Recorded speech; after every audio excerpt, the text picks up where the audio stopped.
Hello दोस्तों, नमस्कार। SMC channel में मैं आप सब लोगों का दिल से बहुत बहुत स्वागत करता हूं। इस वीडियो में हम लोग मल्टीपल चीज़ों को कवर करने वाले, तो चलिए स्टार्ट कर लेते हैं सबसे पहले HAL के साथ। HAL की बात करें तो जैसे कि आपको पता है, छुट्टी के दिन एक खबर आई थी कि इनको महारत्न स्टेटस यहाँ पे मिल चुका है। अच्छी खबर है। तो एक्सपेक्टेड था कि थोड़ी अच्छी शुरुआत हो सकती करके, तो गैप अप तो देखने को मिला। उसके बाद ज़्यादा उड़ा नहीं, 1-1.25% की तेज़ी देखने को यहाँ पे मिल चुकी है। ठीक है, ये एक अच्छी बात ज़रूर देखने को यहाँ पे मिल जाती है। अभी देखना पड़ेगा और भविष्य में कौन कौन से डील करते हैं करके। देन बात करेंगे, आज के दिन बाजार ने भी 0.5% से ज़्यादा की अच्छी तेज़ी यहाँ पे दिखाई। एंड बाजार जब तेज़ यूजुअली हो जाता है तो इसी से जुड़े हुए जो कंपनी है CDSL BSE को भी बहुत बार हम लोगों ने देखा है अच्छा खासा फायदा मिलते हुए देखने को मिल जाता है। अगेन कह रहा हूँ, ये कोई फॉर्मूला तो है नहीं। ऐसा भी आप देखोगे कि ये ज़बरदस्त भागेगा एंड ये विपरीत डायरेक्शन में जा रहे करके, बट ओवरऑल कॉन्टेक्स्ट देखोगे लंबे चार्ट पैटर्न की बात करें तो उस डायरेक्शन में यूजुअली हम लोग को देखने को यहाँ पे मिल जाते हैं। आगे बढ़ेंगे तो यहाँ पे MTNL, यस MTNL ने आज के दिन एकदम से अचानक से ज़बरदस्त तेजी आई, फिर गिरा, फिर ज़बरदस्त तेजी आई। ऐसा क्या हो गया? MTNL आप सभी लोगों को जैसे कि पता ही है कि कंपनी की हालत कितनी नाजुक है, ख़राब है। बीच में अभी खबर आई थी कि शायद से ये कंपनी बंद हो सकती है करके, यस ऐसी खबरें आई थी। अभी फिलहाल बोला जा रहा है कि नहीं, MTNL यहाँ पे बंद नहीं करने जा रहा है, वो रिवाइवल प्लान रेडी कर रहा है। रिवाइवल मतलब कम बैक करने वाला प्लान है। NCLT का जो रास्ता है वो उन्होंने रूल आउट कर दिया। NCLT बोले तो कोर्ट, पहले बोला जा रहा था कि ये कोर्ट में जाएंगे, शायद से बंद करवा देंगे, ठीक है। एंड बचा कुचा जो भी बिजनेस है BSNL के साथ मर्ज कर सकते हैं, ऐसी बहुत सारी खबरें चल रही थी, ठीक है। फिलहाल तो उन्होंने बोला नहीं नहीं, हम खुद के पैरों के ऊपर खड़े रहेंगे, हम कम बैक करने वाले, उसका रिवाइवल का प्लान की बातचीत स्टार्ट यहाँ पे हो रही है। ऐसी बातें फिलहाल बोली जा चुकी हैं। जैसे बोला गया तो स्टॉक में तेज़ी देखने को यहाँ पे मिल गई, ठीक है। अब ये तेज़ी देखने को मिल चुकी है, जैसे मैंने काफ़ी बार सिखाया आप लोगों को कि आपको ये आइडेंटिफाई करना आना चाहिए whether it is a trading activity और the investing activity. And most important कि ये स्टॉक ट्रेडिंग वाला स्टॉक है कि इन्वेस्टिंग वाला स्टॉक है, ठीक है। तो ये 110% करंट लेवल के हिसाब से ट्रेडिंग वाला स्टॉक है।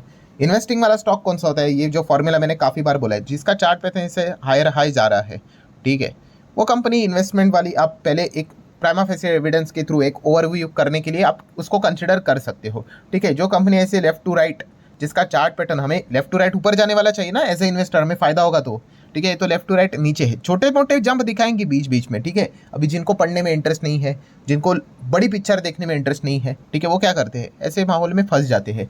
ट्रेडिंग अलग बात होती है, मैं अगेन कह रहा हूँ, ट्रेडिंग शॉर्ट रेंज में पैसा कमाया, निकल गए, स्टॉप लॉस रखा, हिट हो गया, चलो निकल गए, ठीक है। काफ़ी लोग क्या कर लेते हैं, ट्रेडिंग इन्वेस्टिंग को मिक्स कर देते हैं, ठीक है। अभी ये तो प्योर ट्रेडिंग वाला स्टॉक है, ठीक है। इसमें इन्वेस्टमेंट क्या है, कंपनी इतनी घाटे में, इतना कर्जा है इसके ऊपर, SBI ने तो इनका जो लोन था वो भी NPA घोषित कर दिया, ठीक है। कुछ है ही नहीं कंपनी के पास, सब कुछ बर्बादी ही बर्बादी देखने को मिल रही है। जो भी चलती रहती है, इससे बीच बीच में खबरें आएंगी, ठीक है, तो अफवाह आएंगी तो स्टॉक भागेगा, ट्रेडर पैसा कमाएंगे, निकल जाएंगे, फिर स्टॉक नीचे। इसमें अगर कोई इन्वेस्टमेंट करने का विचार करेगा और वो फंस गया, तो जैसे मैंने बीच में वीडियो भी बनाया था, कौन सा, कि फिर आपको भगवान भरोसे चलना पड़ेगा। अगर आपका लक चल गया भाई तो आप बच गए, कभी कभी आ जाता है, हो जाता है कमबैक, ठीक है।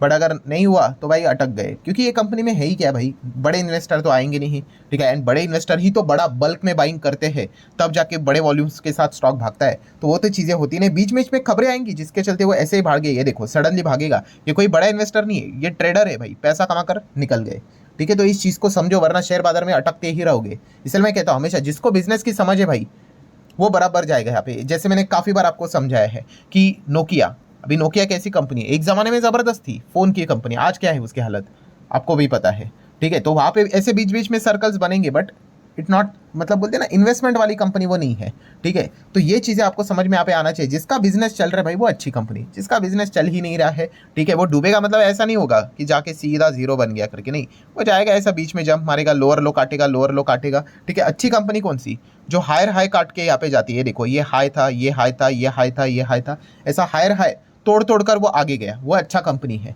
और जो एक बर्बादी कंपनी होती है वो क्या करती है, उसका चार्ट पैटर्न भी ऐसा ही है, देखो वो लोअर लो काट के जाएगी। लोअर लो मतलब ये देखिए, ये लो था, ठीक है, फिर ये लो था, ये लो था, ये देखो लो, प्रीवियस लो को काट रहा है, यहाँ पे प्रीवियस लो था उसको काटा, यहाँ पे काटा। तो ऐसे कंपनियां खराब होती है, ठीक है। इसमें बीच बीच में खबरें आती रहती है, ठीक है। ट्रेडिंग करने वाले, ठीक है, पैसा कमाते हैं, आगे बढ़ लेते हैं। इसमें अगर किसी ने इन्वेस्टिंग एक्टिविटी समझ लिया तो जैसे मैंने कहा कि भगवान ही बचाए उनको। देन अगर हम लोग बात करेंगे इंडियन एनर्जी एक्सचेंज IEX, तो वापस जैसे मैं हमेशा इसकी बात करता हूँ तो एक ही चीज़, यस, वो तलवार आपको याद ही होगी, लटकती हुई तलवार ही झूलती रहती है। इसके ऊपर आप देख सकते हैं यहाँ पे 4.25% से ज़्यादा यहाँ पे गिर गया है अचानक से। कौन सी खबर आ गई? और कोई खबर नहीं है भाई, वही चल रहा है यहाँ पे, और ड्रामा कुछ नहीं है।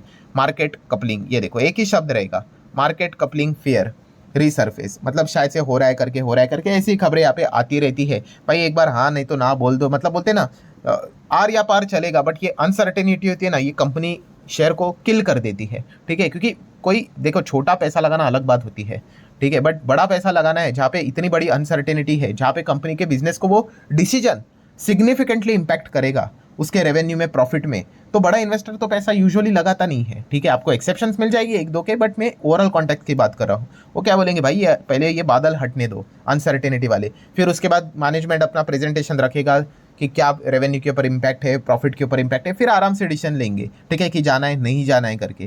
ठीक है, बट ये जब तक अनसर्टेनिटी रहती है ये काफ़ी ज़्यादा परेशान करती रहती है। ठीक है, सो यही पॉइंट हम लोग को देखने को मिल जाएगा। अभी पिछले 6 महीने में काफ़ी अच्छा कंपनी ने ज़बरदस्त परफॉर्मेंस दिखा है, उसके बाद देखिए यहाँ से गिर गया, फिर आज के दिन भी गिर गया। वो इसके पीछे का रीज़न भी यही देखने को मिल रहा है। ये देखो यहाँ पे अभी गिरा था, अभी आज के दिन भी गिरा, मार्केट कपलिंग के फियर के चलते ही डरते हुए देखने को मिल चुका है। मार्केट कपलिंग क्या है, इसके ऊपर मैंने काफ़ी बार वीडियो बनाया है कि अगर मार्केट कपलिंग अगर आ गया तो जितने भी एक्सचेंज है, पावर एक्सचेंज की अगर हम लोग बात करें, ठीक है, वो सभी सेम लेवल के हो जाएंगे। ठीक है, एंड सभी यहाँ पे सिर्फ प्राइस बिडिंग के लिए यहाँ पे काम करेंगे, और फिर प्राइस डिस्कवरी कहाँ पे हो जाएगा, एक सुपर एक्सचेंज हम लोग को देखने को मिलेगा, जो कि प्रोबेबली सेंट्रल गवर्नमेंट उसको कंट्रोल करेगा और वो डिसाइड करेगा कि प्राइस क्या रहता है। सो अब तक प्राइस डिस्कवरी कहाँ पे होती थी, आईईएक्स में होती थी। खुद आईईएक्स प्राइस डिस्कवरी नहीं करता है, बट वहाँ पे वॉल्यूम से इतने ज़्यादा है कि उनको वो बेनिफिट्स मिल जाते हैं। ठीक है, एंड बाकी एक्सचेंज तो बस नाम के आप ऐसा भी बोलोगे तो भी चल जाएगा, बट अगर मार्केट कपलिंग हुआ तो बाकी एक्सचेंजेस के लाइन में ही आईईएक्स को भी खड़ा होना पड़ेगा। ठीक है, और उनका वो जो एक एडवांटेज उनको मिलता था वो फिर वो खो देंगे। ठीक है, और देखा गया इनके पास मार्केट शेयर बहुत है, इनके पास पाने के लिए बहुत कम और खोने के लिए बहुत कुछ है। तो ये दिक्कत हम लोग को जरूर देखने को यहाँ पे मिल रही है। देख लेते हैं अभी आगे क्या होता है। इफ बट वाला ही सिचुएशन चल रहा है, किसी को क्लैरिटी नहीं मिल रही है। आगे बढ़ेंगे दोस्तों, इजी ट्रिप प्लानर की अगर हम लोग बात करेंगे, आज के दिन 2% डाउन है। आज का दिन इंपॉर्टेंट था इनके लिए, इनके शेयर होल्डर के लिए। बोनस से रिलेटेड अनाउंसमेंट आने वाली थी, तो क्या बोनस की अनाउंसमेंट नहीं है? डेफिनेटली आई, 1:1 का बोनस इन्होंने यहाँ पे दे दिया है। सो देखा गया तो भाई एक्सपेक्ट कर रहे होंगे शायद से काफ़ी लोग कि अच्छा बोनस आए। अच्छा बोनस मतलब इसके पहले भी इन्होंने 1:1 का बोनस दिया था फेब में, एंड रिसेंटली 2022 की भी बात करें नवंबर में इन्होंने तो 1 के बदले 3 शेयर का बोनस दिया था। ठीक है, तो बाजार ने तो एकदम ही ज़बरदस्त थम्सअप दिया था। तो शायद से जिसने भी पैसा लगाया होगा वो एक्सपेक्ट कर रहा होगा कि अच्छा रेशो आएगा, 1 के बदले 2, 1 के बदले 3 आएगा, 1 के बदले 1 देखने को यहाँ पे मिल गया। तो इसी चीज़ के चलते वो गिरावट देखने को यहाँ पे मिल चुके हैं। तो ये चीज़ें जिस हिसाब से जो बड़ा प्लेयर जिस शॉर्ट रेंज में पैसा लगाता है अनुमान के हिसाब से, अगर उसके एक्सपेक्टेशन की तरह चीज़ें हुई तो तेज़ी आ जाती है, वरना वो पैसा अपना फटाफट निकाल लेता है। ये चीज़ें ट्रेडिंग वाली है, चलती रहती है। ठीक है, सो ये पॉइंट भी आपको पता होना चाहिए। सो 1:1 का बोनस है, मतलब आप कह सकते हैं आने वाले समय में ये स्टॉक और आधा हो जाएगा, मतलब लगभग 15-16 रुपये के करीब रफली हम लोग को ट्रेड करते हुए देखने को यहाँ पे मिल जाएगा। जो प्राइसिंग के चलते जिनको बहुत ही ज़्यादा लगाव है, तो भाई वो उनके लिए तो अभी इजी ट्रिप प्लानर भी एकदम बड़ी कंपनी बन जाएगी। ठीक है, तो ऐसा बिल्कुल भी करना नहीं है, बिजनेस देखकर जाना होता है। बजाज हाउसिंग फाइनेंस की बात करेंगे तो लगभग 6% क्यों गिर गया, तो उसके पीछे का रीज़न है दोस्तों, यहाँ पे 1 मंथ का लॉकिंग, 30 दिन यहाँ पे हो गए भाई, जब से इसने लिस्ट हुआ है तब से लेके। सो 1 मंथ का लॉकिंग यहाँ पे खत्म यहाँ पे हो गया। सो उसके बाद जो अलग अलग रेस्ट्रिक्शंस होते हैं भाई कि आप इमीडिएटली शेयर नहीं बेच सकते, खास करके एंकर इन्वेस्टर के लिए होते हैं। फिर ये तो 1 मंथ का रेस्ट्रिक्शन है, उसके बाद 3 मंथ का भी ओपन हो जाएगा 90 डेज़ वाला। सो उसके बाद आप चाहो तो आप बेच सकते हो, इस प्रकार के रेस्ट्रिक्शंस नहीं रहते। तो डेफिनेटली वो 1 मंथ का रेस्ट्रिक्शन हट गया है, और 6% की गिरावट मतलब किसी ने तो माल यहाँ पे बेचा होगा। ठीक है, वो बाद में पता है यहाँ पे चल जाएगा। सो वैसे तो कंपनी बड़ी है, 1-1.25 लाख करोड़ का मार्केट कैप वाली कंपनी। याद रखना Bajaj housing finance fundamentally strong company. BMW वाला एग्जांपल रखना, एकदम फैंटास्टिक गाड़ी है, बट वैल्यूएशन भाई 50 लाख की गाड़ी अगर आप मुझे 70 लाख में बेचोगे तो ठीक नहीं लगता है। तो वैसी चीज़ है। ठीक है, आप 50 की 55 चलो ठीक है मान लेंगे। सो वही सिचुएशन है इसमें देखने को मिल जाता है।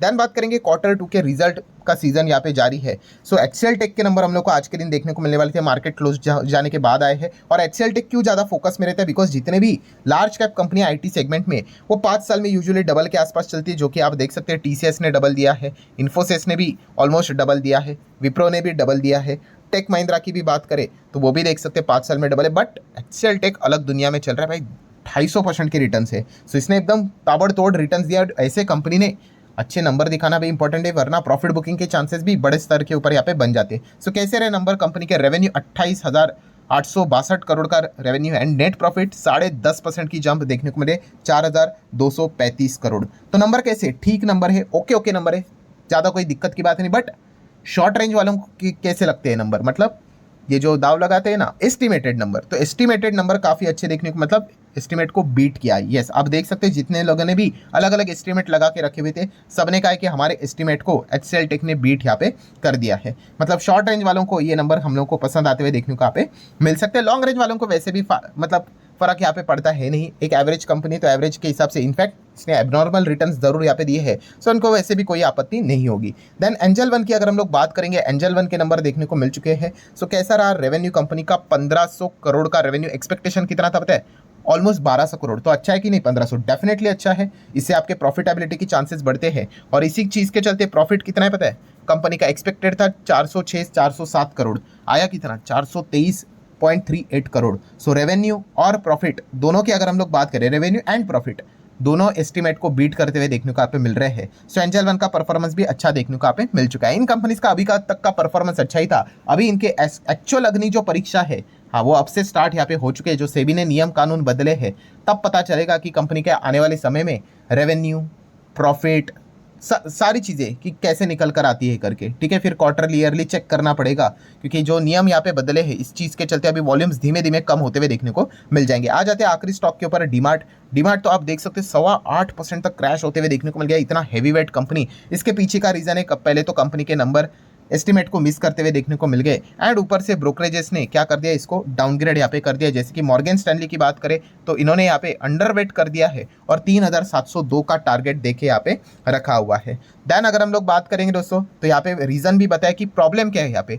तो कंपटीशन जबरदस्त बढ़ रहा है इनके सेगमेंट में, खास करके ऑनलाइन प्लेयर्स, ऑनलाइन राइवल्स, मतलब जो कॉम्पिटिटर है, ऑनलाइन बिजनेस लगातार बढ़ रहे, खास करके क्विक कॉमर्स की अगर हम लोग बात करें तो आप सभी लोगों को पता है, जेप्टो, ब्लिंकिट की बात कर ले, कितना फटाफट आगे यहाँ पे ये कंपनियां बढ़ती ही जा रही है। सो ऑनलाइन ग्रोसरी फॉर्मेट प्लेयर्स, ठीक है, बिग बास्केट भी इसमें यहाँ पे आ ही जाते हैं। क्विक कॉमर्स मतलब सब कुछ इसी में यहाँ पे आ गया, तो इनके चलते डीमार्ट का बिजनेस को काफ़ी ज़्यादा यहाँ पे इम्पैक्ट पड़ रहा है। इसीलिए आप यहाँ पे देख सकते हो शायद से डीमार्ट भी अभी आने वाले समय में तैयारी कर रहा है ऑनलाइन, यस, ऑनलाइन बिजनेस की, खास करके मेट्रो सिटी में शुरुआत करेगा। सो आप यहाँ पे मतलब दिल्ली, पुणे, मुंबई, बेंगलुरु, ठीक है, वहाँ पे अगर आप रहते हो, ठीक है, कोलकाता की अगर हम लोग बात करें तो डेफिनेटली वहाँ पे अगर डीमार्ट है तो आपको ऑनलाइन सुविधा भी, जो कि आज भी है, बट बड़े लेवल पे स्टार्ट करने का विचार वो यहाँ पे कर रहे हैं। विचार मतलब अभी इंप्लीमेंट भी करते हुए देखने को मिलेंगे, वरना काफ़ी पीछे यहाँ पे रह सकते हैं। अगर इनको वापस सॉलिड लेवल पे कम बैक करना है तो जितने भी क्विक कॉमर्स वाली कंपनियाँ हैं, इनको पछाड़ने के लिए इनको शुरुआत में सस्ते दाम के ऊपर क्या करना पड़ेगा,